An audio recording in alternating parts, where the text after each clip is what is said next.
한국에서 가장 이국적인 곳 이태원. 이태원 무슬림 거리에는 아랍 문자와 이슬람 잡화점들이 즐비하고 터번을 두른 행인들을 쉽게 볼 수 있다. 이곳 무슬림 거리에서 간판 하나가 유독 눈에 띈다. 실크로드다. 동서 문명교류의 대동맥 실크로드.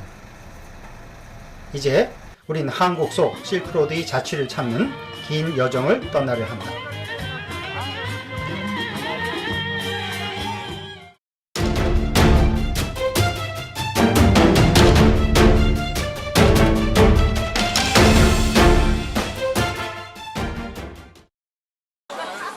다문화 시대의 대한민국. 세계화의 시대. 우리가 느끼는 문화적 다양성에는 실크로드라는 역사적 뿌리가 있다. 우린 인류 역사의 어제와 오늘을 이어주는 실크로드 여행을 떠난다.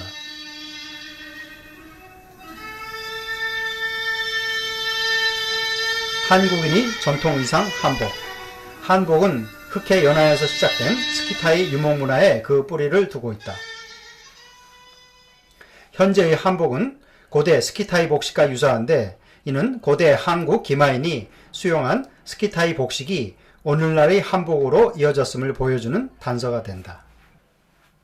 무엇보다 한복은 비단을 원단위로 삼는다는 점에서 실크로드와 밀접한 연관을 지닌다. 동서 교육이 이루어지던 당시 로마인들은 중국 비단을 금과 저울질하여 팔 정도로 애호했다. 비단을 선호한 흔적은 한국의 지명에도 남아있다. 비단 라자가 들어간 이름으로 영산간 유역의 비단도시 나주, 그리고 새로운 비단나라 신라가 있다. 신라는 실크로드를 통해 중국은 물론 페르시아와 북방의 중앙아시아, 남방의 인도 등과 교류했다. 실크로드의 흔적은 비단 라자와 마찬가지로 수입 외래종이나 외래 문화와 밀접한 연관이 있는 호자가 들어간 단어에서도 찾아볼 수 있다.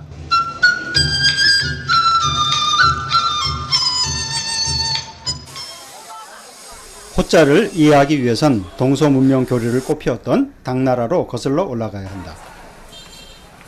당시 장안은 외국문화 열풍, 즉 호풍이 거세게 불었다. 단어 앞에 오랑캐 호자를 붙이는 게 대유행이어서 외국 음악을 호악, 외국 음식을 호식이라 했다. 오늘날 우리 주변에서도 호자가 들어간 것을 쉽게 찾을 수 있다. 한국인의 대표적인 국민간식 호떡, 호두, 호빵에 붙는 호자가 바로 그러하다. 뿐만 아니다.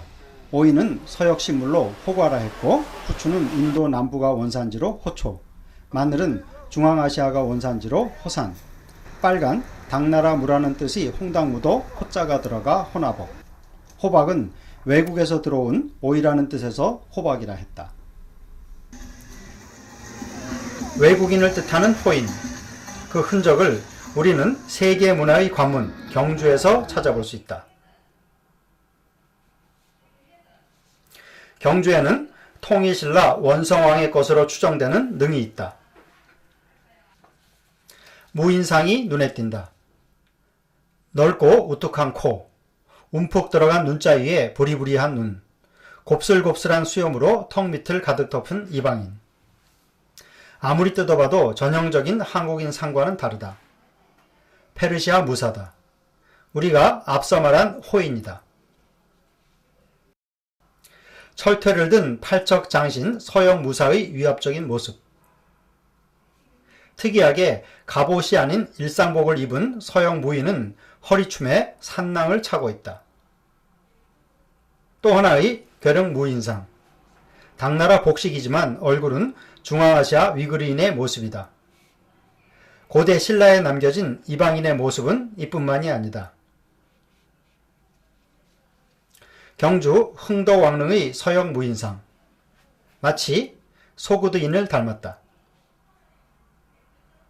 경주 용강동 고분에서 출토된 토제 인물상. 흡사 서역인 얼굴이다. 경주 구정동 방영본에서 발굴된 모서리 기둥. 여기에 서역풍의 무인상과 사자상이 도들새김되어 있다.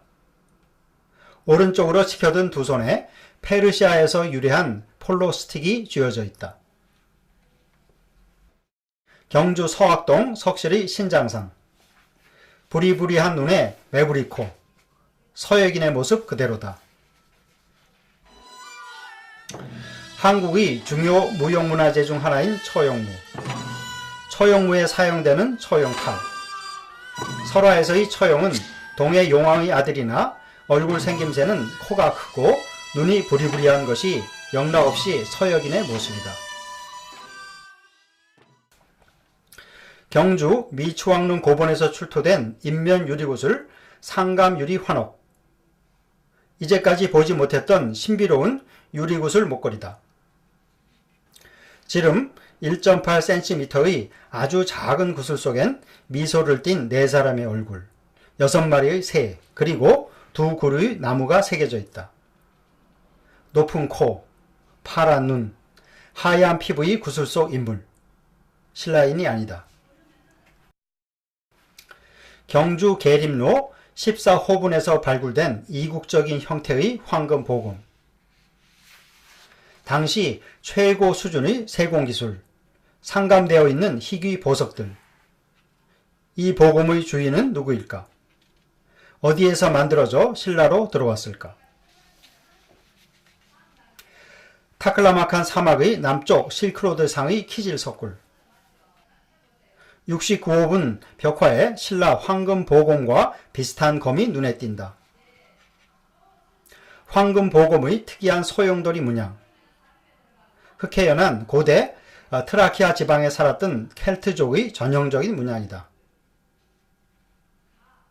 보검 주위 파도형 문양은 그리스 문화를, 뼈대 부분의 월계수 인무늬는 로마 문화의 영향을 받았다.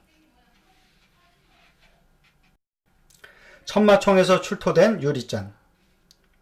지중해 연안에서 출토된 대롱굴 기법으로 만든 로만 글라스를 빼닮았다. 이 로만 글라스가 지중해 연안에서 해로와 북방 초원을 넘어 신라로 유입된 것으로 추정된다. 신라 황금 문화의 정수 금관. 위로 솟아있는 장식은 사슴뿔과 나무를 상징한다. 신라 금관과 매우 흡사한 남러시아 사르마트족의 금관. 이 금관 역시 나무와 잎을 상징하는 장식이 달려있다. 신라 금관의 원형이다. 경주 뜰 앞에 길게 누운 길이 3m의 석조물. 나무를 사이에 두고 두 마리 새가 마주보고 있는 입수 쌍조무는 이란의 이스파한 이맘 모스크에서도 발견된다. 일본 왕실의 보물창고 정창원. 이곳에는 한국을 거쳐 전래된 페르시아 계통의 진귀한 실크로드 유물들이 소장되어 있다. 이 가운데 백제에서 전해진 것으로 여겨지는 귀중한 유물이 있다. 코발트빛을 내뿜는 12cm 높이의 유리잔. 다리 받침의 역동적 소용돌이 모양의 당초문과 작은 생선알 모양의 어자문이 백제 금동제 사리 항아리의 문양과 닮아있다. 유리 표면에 동그란 무늬를 덧붙인 장식 기법은 경북 칠곡 송림사 전탑안에서 발견된 사리그릇과 거의 유사하다. 한반도 특이 독창성을 지닌 점에서 이 유리잔은 백제에서 가공돼 일본에 전해졌을 가능성이 매우 높다. 동서 문명교류의 찬란한 빛 실크로드. 실크로드는 서역 이방인과 물건이 한반도로 유입된 이동로였을 뿐만 아니라 수많은 고대 한국인과 물건들이 서역으로 건너가는 귀중한 연결로였다. 실크로드에 남긴 고대 한국인의 족적은 어디에서 볼 수 있을까?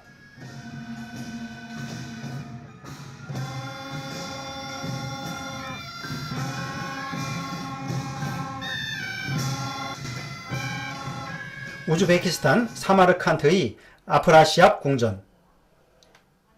궁전 벽화에 소그드 왕과 동맹을 맺은 신라 혹은 고구려의 사신으로 해석되는 두 명의 한국인 사절. 중국 3대 석굴 중 하나이며 불교 미술이 보고인 도낭 막고굴. 문수보살과 유마거사의 대화를 지켜보고 있는 사람들 중 조우관을 쓴 두 사람이 보인다. 고대 한국인이다. 최근 막고굴 벽화에서 고대 한국인 인물상 40여 점이 새롭게 발견되어 이목을 끌고 있다. 이번에 발견된 고대 한국인 인물상은 과거 통상적으로 두 개의 깃털을 꽂고 있었던 모습과는 확연히 다르다. 조우관의 형태가 다양하며 무책을 쓴 백제 인물상도 여럿 공개되었다. 고대 한국인의 모습은 그 외에도 여러 곳에서 확인된다. 양직공도에는 중국 남북조 시대에 양나라를 방문한 백제 사신의 모습이 그려져 있다. 521년 백제 문영왕이 백제가 다시 강성해진 것을 중국에 알리기 위해 파견한 사신의 모습이다. 당나라 고종의 아들 이연의 무덤에서 나온 예빈도. 예빈도에 깃털이 달린 두건형 모자를 쓴 사신이 등장한다. 그림 속 사신은 675년 신라 문무왕이 삼국 통일 후 점령지 문제로 갈등을 빚고 있던 당나라와 화해하기 위해 파견한 사신이다.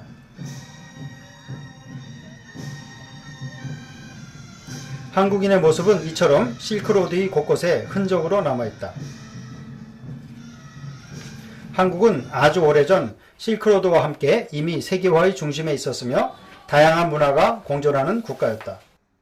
실크로드의 다양한 문화가 융합되어 삶의 기저에 켜켜이 쌓인 한국. 그 흔적을 찾아가는 여정은 앞으로도 계속될 것이다.